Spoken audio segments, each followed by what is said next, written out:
Saban Video proudly presents Funky Fables.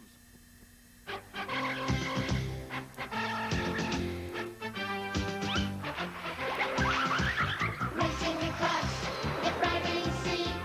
There goes a ship of mystery, The SS Nautilus is its name. traveling in search of fortune and fame. It goes deep, Deep, deep, deep. deep as can be. 20,000 leagues deep under the sea. It goes deep, Deep, deep, deep. deep as can be. 20,000 leagues deep under the sea.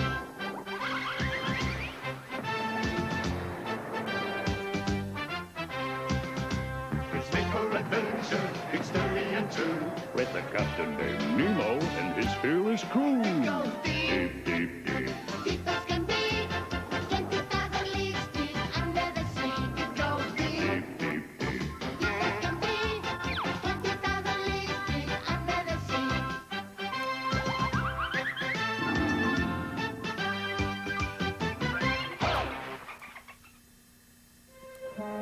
The sea often provides us with tales of mystery and adventure, as well as a place to body surf and get sunburned. This is one such tale of adventure. Heedless of the ship's warning whistle, a blurry object streaks straight at the fog-bound vessel.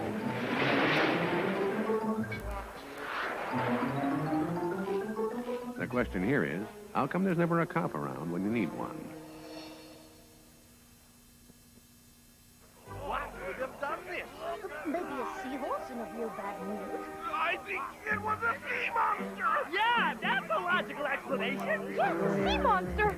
The crowd, gawking at the gaping hole, all agreed that a sea monster was the cause of the disaster, which scared the bejeebers out of our three heroes, Alan, Ned, and little Joey.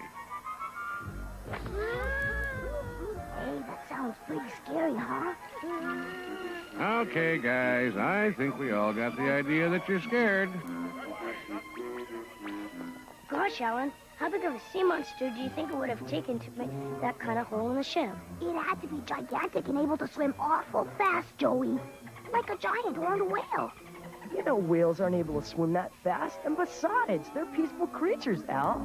Well, what do you think the sea monster looks like, Smarty? I know, he's a slimy dinosaur. Yeah, like Godzilla. Don't you agree, Joey? Huh, Joey? Uh-oh, wrong question to ask a child with an overactive imagination. Better get on with the story. Hey, guys, you want to know how we can find out what kind of sea monster wrecked that ship? Fast forward to the end of the show. Interrogate a couple of dolphins? See that Navy battleship over there? I'll bet you that the head of the Navy, Lieutenant Colonel Hornblower, is going to order that ship to search for the monster. She'll probably leave first thing tomorrow. Yeah, so?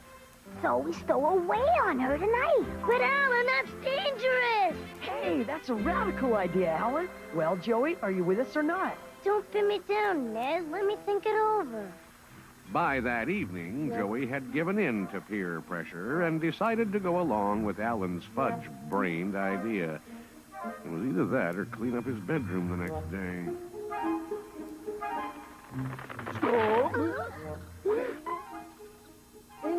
I told you you can't come along on this trip, Mickey. Now get out of here.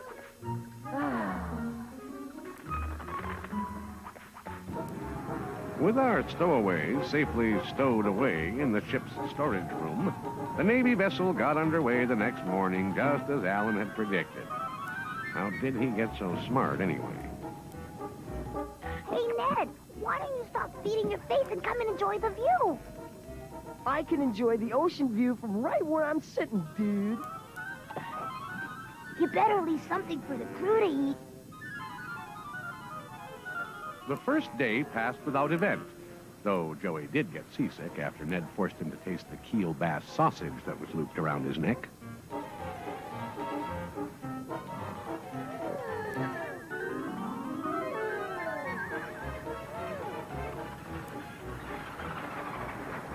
Wow, this is better than watching TV. Yeah, no commercials. The sun sure goes down quick here. You'd better turn in, Joey. Oh, yeah? Turn into what? 10 minutes later, all three boys were soundly asleep. Very soundly. Oh, my aching back. Oh.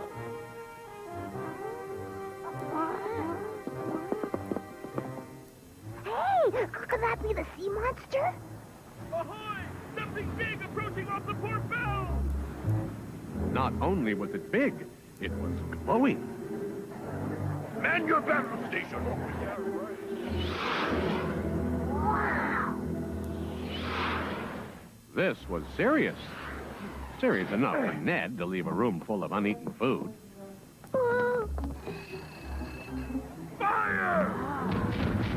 Most of the sailors on board had flunked gunnery school and were in the middle of taking night classes when this whole sea monster business came up. These guys couldn't hit the broadside of a barn. Bye-bye, battleship.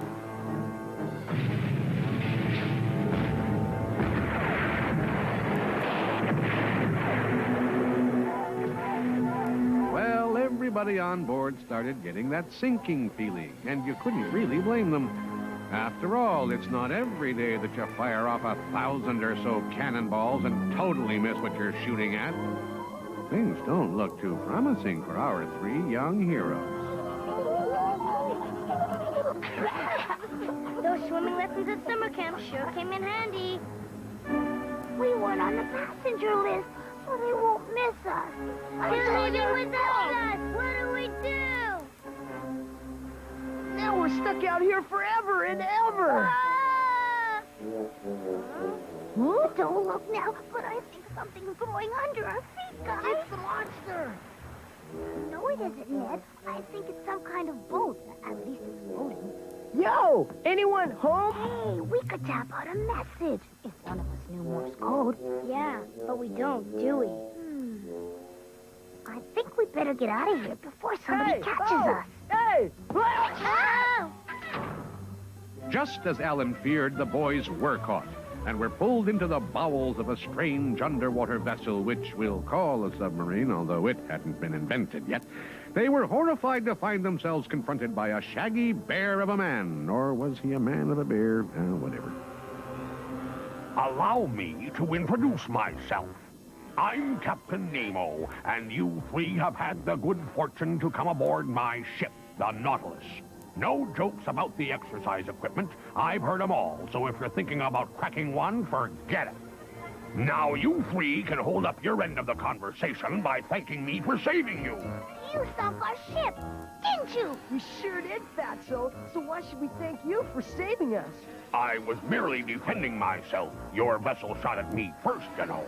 Yeah, I guess you got a point there. That's right.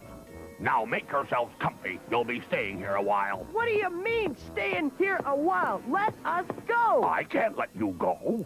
You see, no one in the outside world knows of the existence of me, my crew, or the Nautilus. If I let you go, I doubt you'd keep my secret. Oh, we give it a try. Oh, no! How are we ever gonna find our way out of this old sardine can? Use a can opener. Turning on the crocodile tears won't help, so just stifle it, will ya? We're gonna have to stay on the good side of this Captain Nemo and hang out while we look for a good way to escape. Is everyone agreed? Oh, yeah? I don't think he has a good side to stay on. The next day, Captain Nemo proved to be quite a hospitable host.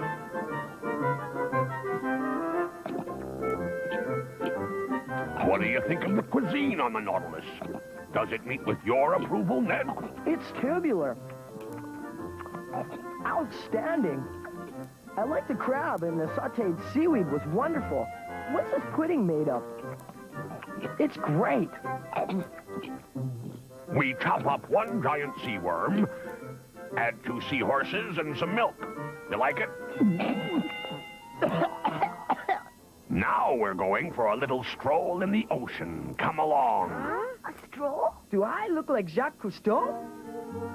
The thought of walking in the ocean dampened Ned's spirit. So what's this overgrown flounder gonna do, Alan?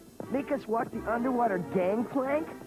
This Captain Nemo fella is making it very hard to stay on his good side. How could Captain Nemo be so uninformed? Doesn't he know you're not supposed to go swimming right after eating? Our three young adventurers have encountered a good bit more excitement than they bargained for. It's rapidly becoming downright breathless. Don't make us walk the gangplank, Captain. We're too young to drown. You won't drown in these. Hey, what kind of outfit? Hey, who turned out the light? I have outfitted you boys in underwater diving gear of my own invention, patents pending. These suits are thoroughly insulated to keep out the cold. And notice the flashy colors. Come on, let's go. And by the way, submarines don't have gangplanks.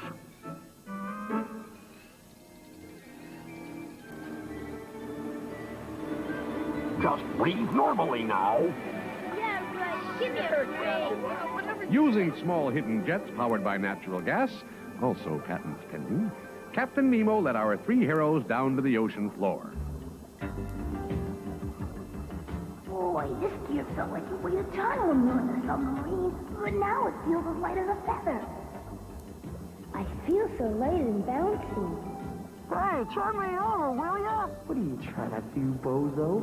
Can't hear you. Ned got it together on his own, and the four set out for some undersea exploring. Wow, this is radical. I mean, how many kids my age can say they've seen seaweed at 10,000 feet below sea level? I'm really starting to feel at home down here. Ned and Joey were as thrilled as Alan was, though Ned was experiencing some minor indigestion from Captain Nemo's weird pudding. After all, how many kids their age could say they witnessed the courting ritual of the yellow-finned yuppie fish?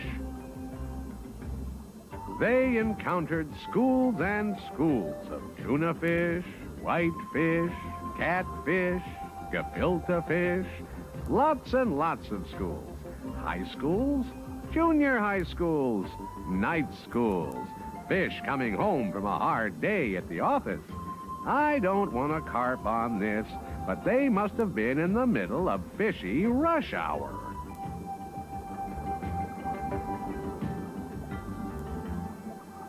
Wait till these kids get a load of what's in nature's safety deposit box.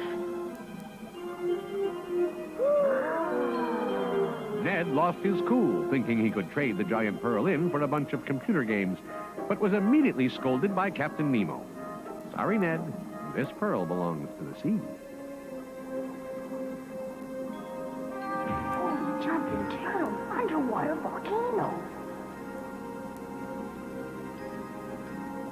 Yeah, look at that. Is that a sunken pirate ship?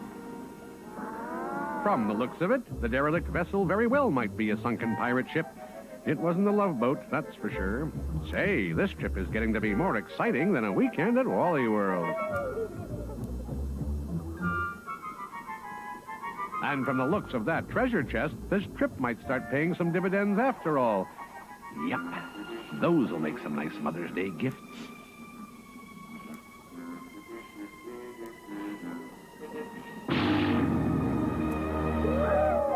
Oh, well, easy come, easy go. Well, here we go with the killer shark routine again. Haven't we seen this footage somewhere before? I'll save you. It's nice that Ned is going to turn out to be the hero of this little escapade, but did they have to use so much stock film from old movies? Nice shooting.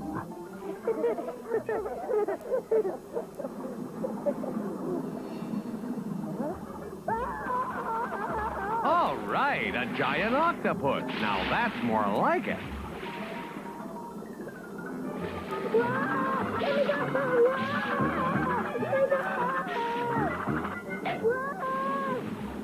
Joey broke free and made it through the closing door just in time. But our heroes weren't out of the hot soup yet. Man your battle stations, mates. We're in for a fight. Aye, aye, Captain. That fiend has got us in his clutches, men. We'll have to drift to the surface and fight him with our bare hands. Nemo emptied the ship's ballast tanks while the boys shivered their timbers. The octopus continued to clutch the Nautilus and rose with it to the surface. The strange thing is, the monster could have crushed the sub, but didn't. 6 seconds to surface. Of course, there is a perfectly logical reason why the octopus didn't crush the sub in its tentacles.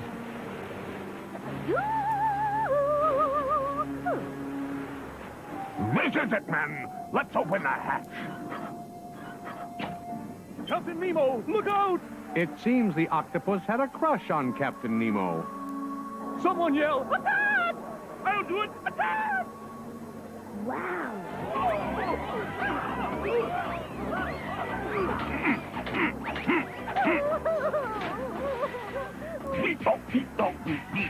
Ow! Let me shoot it! You can't use that gun. You might hit the captain with a stray bullet. Launch another attack! Here we go again! Let's join the fun, fellas. Sure, I'm right behind you.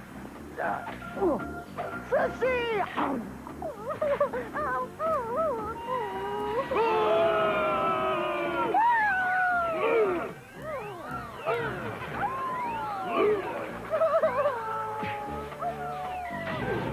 Nemo's men finally got their offensive strategy together and gave the marauding monster mollusk her lumps. No one seemed to notice where Nemo wandered off to, but that's showbiz.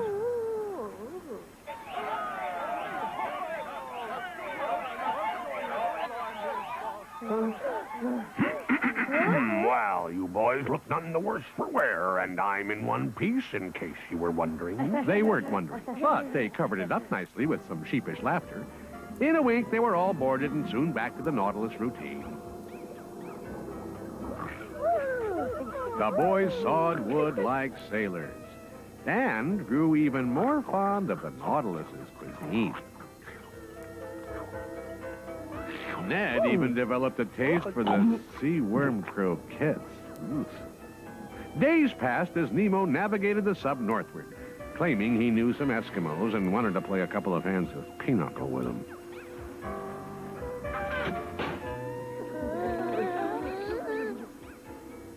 Goodness, how chilly. Golly, Captain, do you mind telling us where we're heading? To the North Pole. I hate to say this, but don't you agree that those icebergs might be kind of dangerous? Don't be ridiculous. I've made this trip hundreds of times without colliding with anything. If you say so. I say so. Now relax and enjoy the sights. And close your mouth, kid, before your tongue freezes. Nemo let the ship's first mate navigate that night while he brushed up on his pinochle.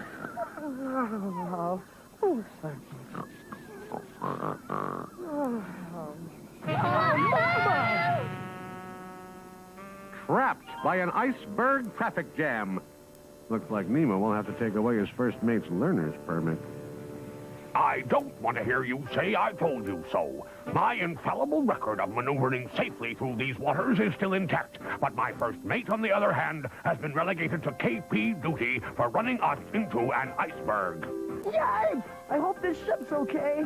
Do you have any insurance to cover any damage? Are we gonna sink? No damage has been done, but we're stuck between two large pieces of ice. And I don't have insurance. Nemo and his men donned their special nuclear-powered thermal diving gear, U.S. patent number 63849, and went out to attempt to free the Nautilus from the ice. I have a feeling we'll never get out of this. Would you look at those feeble tools those guys are using? I've never seen a sledgehammer with a propeller. Nemo knows what he's doing, Ned. Stop belly aching and show a little confidence. Huh? We've failed. The ice is too hard for any of our tools to crack. What now? It's getting kind of hard to breathe in here. I know. You see, I had ordered that idiot of a first mate to surface so we could take on fresh air. Instead, he got fancy and maneuvered us into this predicament. Does that mean we're gonna run out of oxygen, Captain? I'm afraid we will, Ellen.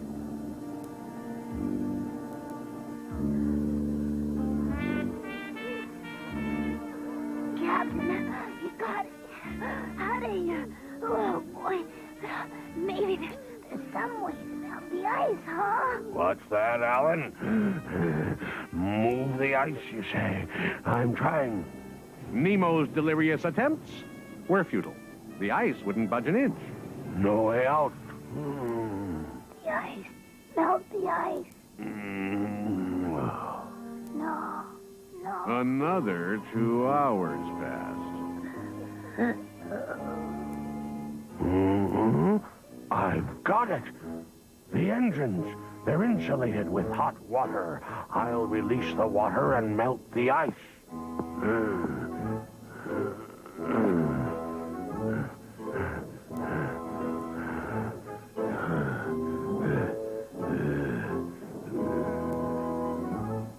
The lever,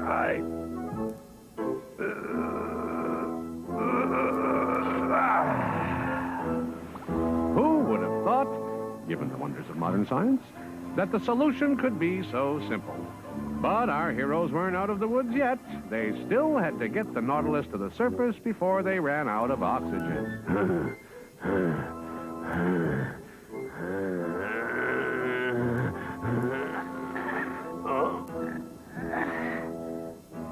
Alan.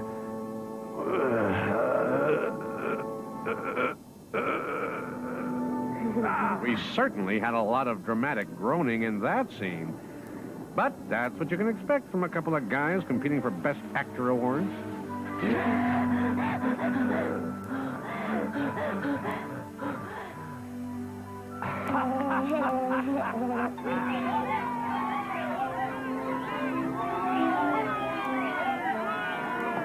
You guys okay? Yeah.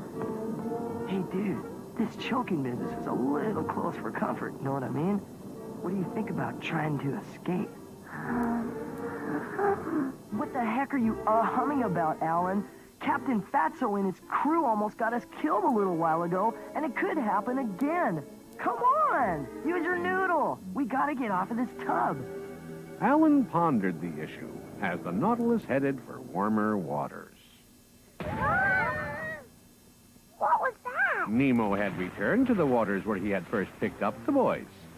What's happening, Captain? We are under attack by your Navy. Those idiots still can't hit the broadside of a barn. Thank goodness for that. What'll we do? Ram that ship like last time. Why don't you just outrun her, sir? I might as well tell you. I've been seeking revenge on your Navy for years now. 20 years ago, I lost my fortune betting on an Army-Navy football game. Navy lost. Alan protested that that was a pretty petty reason for revenge, but his pleas fell on cauliflower ears. Nemo went ahead and slammed the Navy ship with the Nautilus anyway.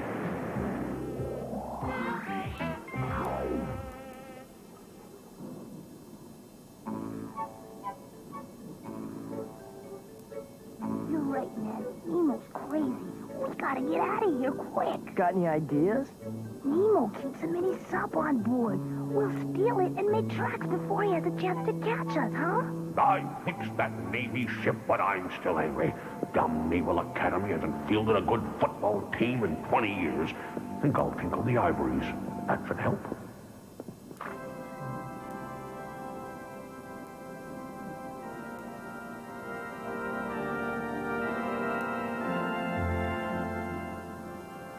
He's good. But can he play jazz? Alan wasn't about to stick around and find out. He and the boys found the mini sub. All aboard! Ah! What was that crash? Hold on to something! Just when the boys thought everything was going hunky-dory, an underwater tornado hit. Ah, the miracles of Mother Nature. But did they panic? You bet your bippy they did. The Nautilus was being swallowed up in the vortex of the tornado. Hey, what is a vortex anyway?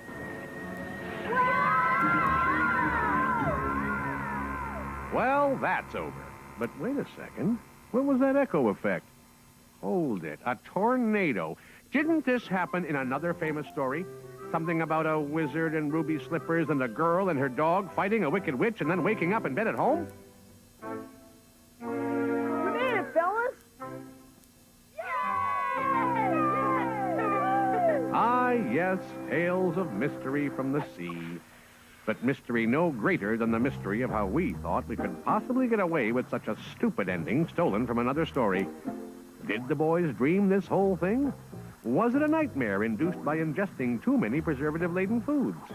Had our three heroes stared uninterrupted at video arcade games a few too many hours? Was it that 3-hour sauna they took? Or did Captain Nemo really exist? Beats me. You try to figure it out.